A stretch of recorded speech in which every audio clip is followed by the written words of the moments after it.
앞서 대통령의 말씀을 읽겠습니다. 창조 경제의 성공 조건 중에 하나가 경제 민주화이고 그것을 책임지고 있는 여러분이야말로 새 정부 경제정책 성공의 핵심 역할을 맡고 있다고 할 수 있습니다. 큰 책임감과 자부심을 가지고 열과 성을 다해 주기를 바랍니다. 경제 민주화는 어느 한쪽을 옥죄려고 하는 것이 아니라 그동안 만연했던 불공정한 제도와 관행을 바로잡아서 우리 경제 주체 모두가 노력한 만큼 정당한 성과를 거두고 공동 발전할 수 있는 원칙이 바로선 시장 경제를 만들려고 하는 것입니다. 원칙이 없이 문제가 생길 때마다 어떤 때는 과하다 싶을 정도로 규제를 하고 또 어떤 때는 선심성 정책을 내놓으면서 근본적인 문제를 해결하려는 노력을 하지 않아서 악순환의 고리가 끊어지지를 않았습니다.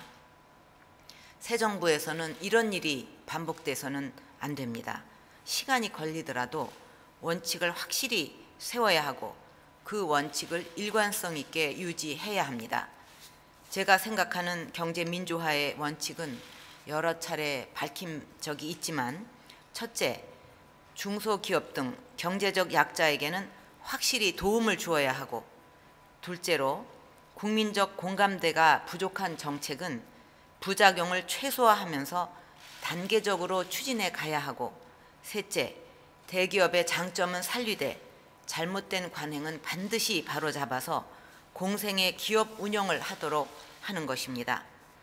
이런 큰 원칙 아래 현장에 맞는 세심하고 체계적인 정책을 세워서 추진해 나가야만 우리 경제의 근본적인 문제들을 해결할 수가 있습니다.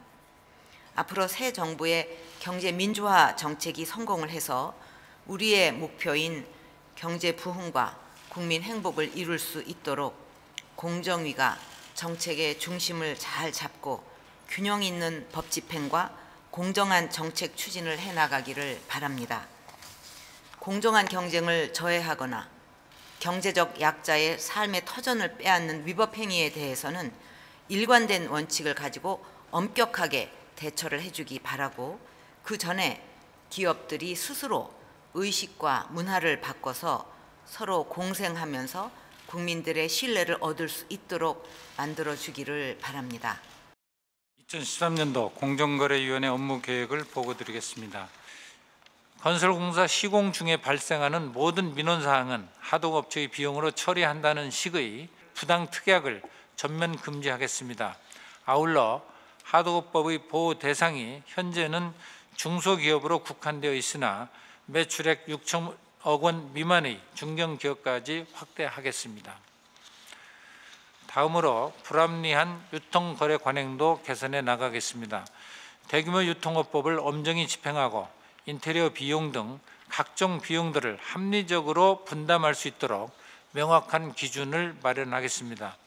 또한 지난해에 공정위와 대형 유통업체 간에 합의했던 수수료 인하 관련 사항이 잘 지켜지고 있는지 모니터링을 강화하고 판매 수수료 수준이 지속적으로 하향 안정화되도록 유도해 나가겠습니다.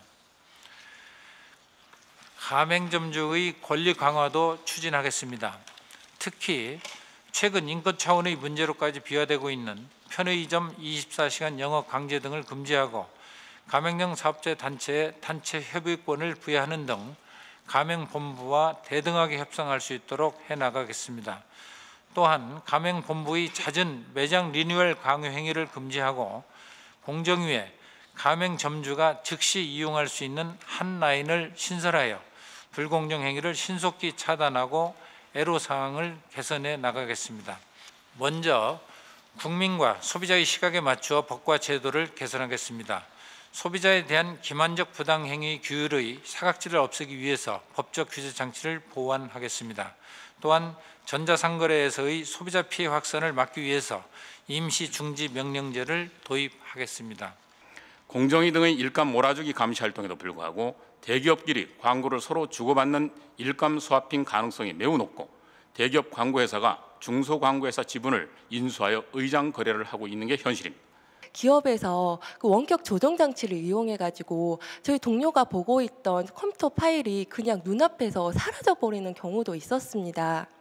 그래서 저희 공정위에서는 이러한 기업들을 상대하기 위해서 이런 삭제된 자료들을 복구하고 분석하는 디지털 포렌식 팀을 운영하고 있고, 앞으로도 이러한 조사 역량 개발과 인력 확충이 필수적이라는 생각이 듭니다. 이 불공정 거래 행위라고 하는 것은 상식적인 개념이 아니라 그 현저성과 경쟁 제한성이라는 법으로 아주 엄격하게 정의된 그 두 가지 요건을 모두 충족시킨 경우에만 공정위가 현행법에 의해서 제재를 할 수가 있는데요. 이것이 현실에서는 이제 많은 한계를 드러내고 있기 때문입니다. 즉 시장 가격에 근접한 가격으로 거래를 하되 물량을 많이 몰아주는 경우에는 참 규제하기가 어렵고요. 마지막으로 오늘 업무 보고와 토론에 대하여 대통령의 마무리 말씀을 읽겠습니다. 오늘 그 보고한 국정과제 실천 계획은 대기업, 중소기업, 소상공인, 소비자 등 전 국민에 대한 약속인 만큼 빠짐없이 지켜나갈 수 있도록 노력해 주기를 바랍니다. 특히 공정위의 국정과제는 입법 사항이 대부분입니다. 그래서 앞으로 국회에 그 입법의 당위성을 정확하게 설명하고 또 국회의 의견도 충분하게 받아들여서 필요한 입법들이 조속히 이루어질 수 있도록 노력하기를 바랍니다. 특히 하도급 거래나 또 납품업체, 대형 유통업체 간의 이 거래, 또 가맹본부와 가맹점 간의 거래처럼 구조적으로 불공정 관행이 나타나기 쉬운 그런 분야에 대해서는 공정위가 우선순위를 잘 설정해서 대책을 마련해야 하겠습니다. 전속 고발권 폐지 그리고 징벌적 손해배상제 도입은 이 같은 그 잘못된 관행 개선을 위한 필수적인 과제이기 때문에 차질 없이 추진해 나가기를 바랍니다. 그리고 경제 민주화를 그 기업의 규제를 위한 것으로 생각할 것이 아니라 서로 공동 발전하도록 기업의 변화를 유도하는 것으로 인식해야 할 것입니다. 앞으로 창조 경제와 선순환을 이루어갈 수 있는 과제에 대해서는 과감한 대책을 마련할 필요도 있겠습니다. 예를 들어서 현재 그 벤처 생태계 활성화를 위한 M&A 촉진 등 다양한 대책을 범정부적으로 추진을 하고 있는데 현장 상황을 보면 여러 가지 규제의 장벽들이 있습니다. 대기업 집단이 연구개발 강화 목적으로 중소벤처 그 기업을 인수할 경우에 공정거래법상 공시제도 등 다양한 규제의 대상이 되고 계열사가 늘어나는 데 대한 부담도 발생을 해서 M&A를 꺼리는 경향이 있습니다. 이런 문제를 풀어가기 위해 관련 경제 부처들과 지혜를 모아서 대책을 세워나가야 할 것입니다.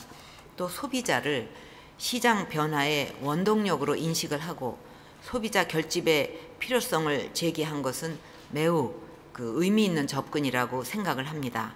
원칙이 바로 선 시장 경제 질서 확립을 위해서도 소비자들이 제 역할을 할 수 있어야 한다고 생각합니다. 그리고 공정위는 중소기업과 전통시장, 소상공인, 소비자 등 이 조직화되지 않은 경제적 약자를 보호하는 그런 기관이기 때문에 항상 그들의 눈높이에서 업무를 추진해야 할 것입니다. 경제적 약자들이 내는 현장의 목소리를 누구보다도 가까이에서 듣는 공정위가 단순히 사건 하나 처리하는 데 그치지 않고 어떤 문제가 계속 반복이 되면 이에 대한 근본적 해결 방안이 무엇인지 고민을 하고 해답을 내놔야 합니다. 아울러 공정위의 정책이나 법 집행이 국민들에게 어떤 영향을 미쳤는지 현장을 통해서 끊임없이 확인해 나가고 또 보완해 나가시기 바랍니다. 경제민주화 정책은 공정위와 더불어서 정부 전체가 힘을 모아서 이루어 나가야 할 과제입니다. 그래서 공정위만의 업무라고 생각하지 말고 보다 넓은 시각에서 칸막이를 열고 일을 해야 할 것입니다.